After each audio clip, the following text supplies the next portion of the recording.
This is an adult channel. In this video, we'll be doing a comparison of the eaglemoss, now master replicas, Battlestar Galactica Colonial 1. And as you can see here, I wrote the scale down so I remember. This is going off of Wixiband. Colin Mary, his wonderful website that has not all, but most of the scales of many of the die-cast ships, and some toys too. And I'll be doing a comparison with the model kit. This is from Moebius Models, out of production.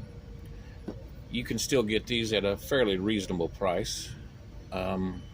Actually, the price right now for the model kit versus the die-cast is fairly comparable. In fact, yeah, it's fairly comparable. I paid about the same for each of these.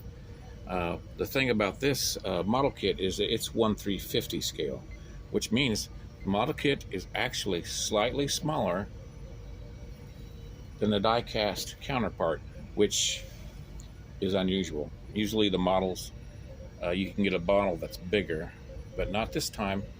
So we're going to take a look at these two and decide which one wins.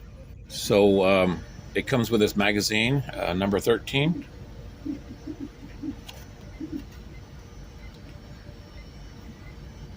Colonial Fleet, it was Starliner that used as a seat of government.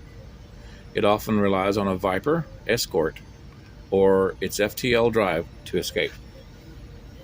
And as like before, I'll just read the comments up in the corners. Colonial 1 leaves New Caprica after forces led by Laura Roslin win back control of the ship. Colonial 1's security is a priority, and the ship is often accompanied by a Viper escort or the Galactica. You can see where it says Intersun luxury liners.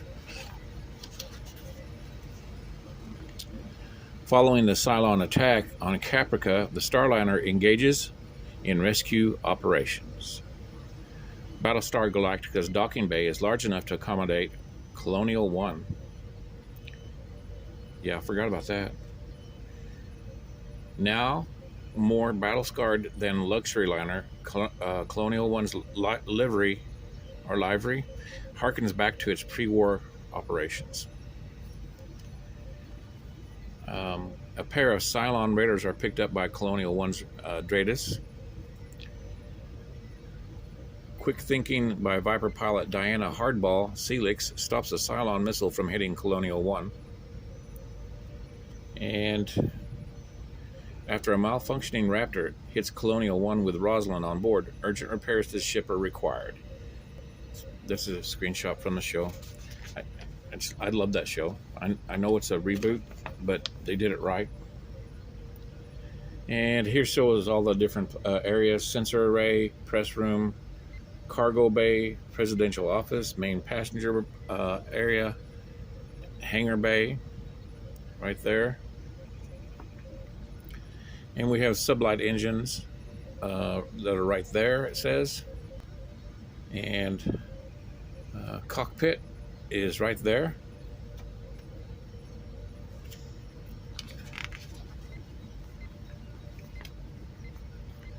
Let's see, this early concept sketch by Chris Bell shows a passenger jet not equipped with weapons, which bears some similarities with Colonial 1. Colonial 1 has a visually distinctive cockpit and forward sensor array, which sits above the main body of the ship.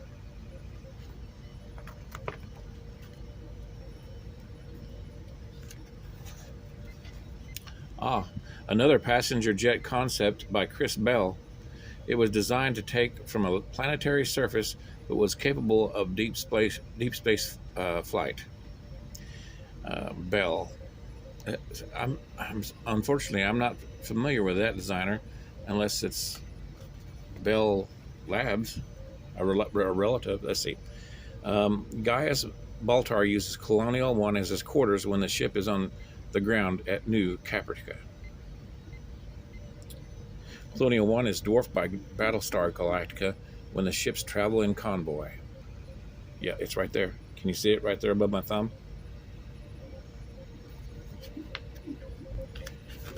And we got an interview with Ronald D. Moore.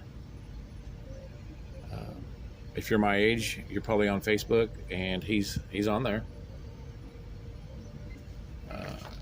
Okay, let's take a look at these.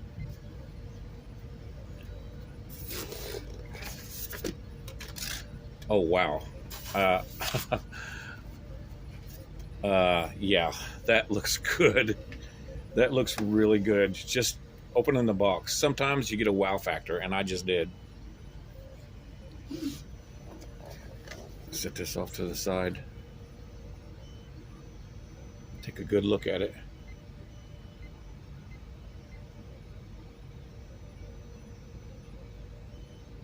You can see some Aztecing right there.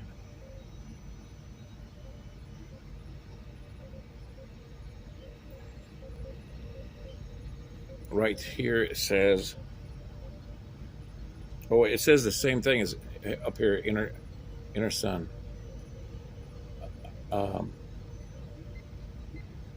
Wow, that's a small detail. It looks good though. Would have been nice if some of these had some Aztecing, some paint on there. There's the front, and more Aztecing. I'll turn it back on. There you can see it as I turn it.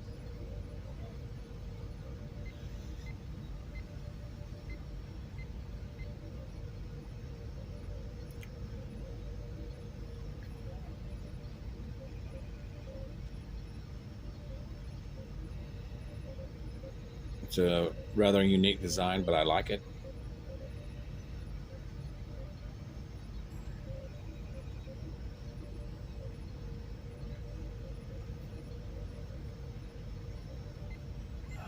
Lots of detail. Lots of detail. And there's some brown paint applications in there.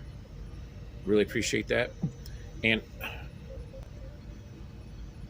does this close to protect the engines, or is it just like a guide for the propulsion, the exhaust?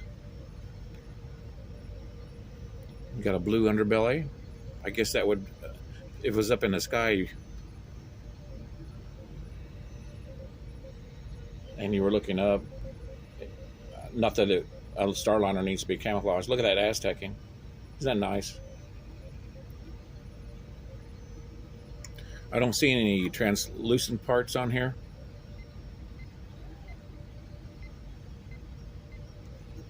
That's like a gold along the side there.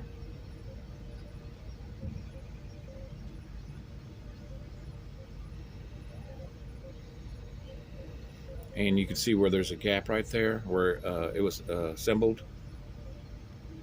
That's fine. Actually, there's a gold accents right here along the windows. That's nice, really nice. I'm really happy with this. I'm thrilled with it. I know it may not be that popular a model, but I think it looks fantastic. They did a good job on this.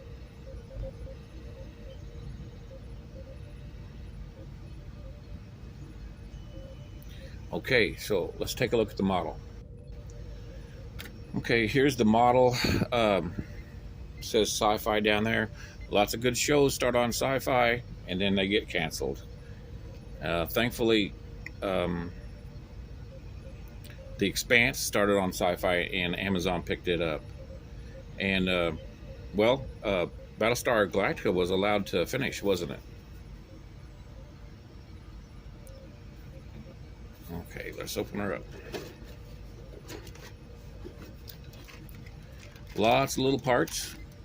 You can see how much smaller it is. But we'll get to the body right here. And then there's the, well, hammerhead, I guess you could call it. And what else is in here? Oh, got the cuts on the side there for the instructions. And some pretty nice decals. If you ever build a model kit, or even open up a toy, before you apply the decals or stickers, scan them into your computer in case you mess one up. You can reprint it. Now, these decals, they look pretty good.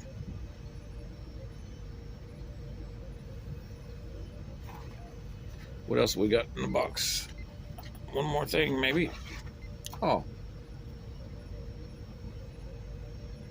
Mid-size passenger liner, Richard. I can't read that last name there. That's not Sternbach. And unfortunately, okay, here we go. Gary Hultzel, the visual effects supervisor overseeing Battlestar Galactica, asked me to come up with the concepts for the president's ship. So he wanted the Colonial One. I produced sketches of the big space liner, which particular sketch was approved, and that was that. So one would think. I didn't find out about this a bit until years later. Apparently, when the digital model of Colonial One was about half built, there was a script change requiring this ocean liner-sized spacecraft to be able to land inside the Galacticus Bay. Lee Stringer, head of the digital marketing department, made the windows larger because, yeah, that's one of those things. Oh, I'm sorry, there's his name. Richard C. Livingston. He is a concept artist who designed a variety of ships and environments which appeared in Battlestar Galactica and its spin-off series Caprica, as well as Battlestar Galactica movie length fixtures like Razor and Blood and Chrome. I'm going to have to check him out and see if he's ever at a convention. That's lovely. All right. And the instructions are nice. Moebius Models does a pretty darn good job. And then you can see all the assembly there. And decal placement. But this is a comparison for the size. So I'm going to open this bag out and get the body out. Okay, there's the body. It's got some really good detail. Now let's get the eaglemoss over here. Now, as you can see, they're nearly the same size.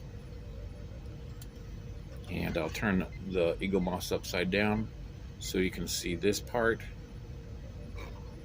Now, there is a noticeable difference down here at the end. Can you see how much longer the eaglemoss is? They're even here, but down here when you get to the end, you can see that the eaglemoss is slightly larger. Of course, this will have a hole for a base, I assume. I didn't see that, but I haven't went through the instructions. The plastic is an off-white. So I'm going to shut this review down because this is just a comparison video. It's a review video too, but which one do you prefer? I like the big one. I like the eaglemoss because I can paint, but I just don't have the time anymore. And I don't know if I could do as good a job with the applications. I mean, look, the decals are already on there. The only thing about this is you have seams, but you're going to have seams with this too. And this is slightly bigger. So I think as a time saver, because I'm busy, I think I'm just going to keep the eaglemoss, and I might offer something up for trade for this. And the only thing is that this model kit comes with this awesome insert which that isn't his. I mean, that's a photograph, a photocopy of his actual autograph. I would like to have his actual autograph. This is pretty nice stuff that it comes with, but honestly, I could just like photocopy that and hang it on my wall. I probably will scan these into my computer in case this gets rubbed off or scratched off. The blue on this eagle moss is slightly more matte and maybe slightly lighter, but then after you apply the decals to a model kit, you want to go over it with a sealer anyway, which would be a dull coat, a matte coat. So yeah, as a time saver, eagle moss wins, and for size, eagle moss wins. The gaps, those could be fixed. The only thing about this model kit, if you're one of those people that like to put lights in, you would need to drill out all those holes, and you could put it, or even if you didn't want to put the lights in the whole thing and you just want to do the exhaust, there's the stand. It's a clear stand, but yeah, a person could do a lot of work to this and light it up and make it really nice. But I think as a time saver, since this is available, I'm going to stick with the eagle moss. Thanks for watching. We'll see you next video.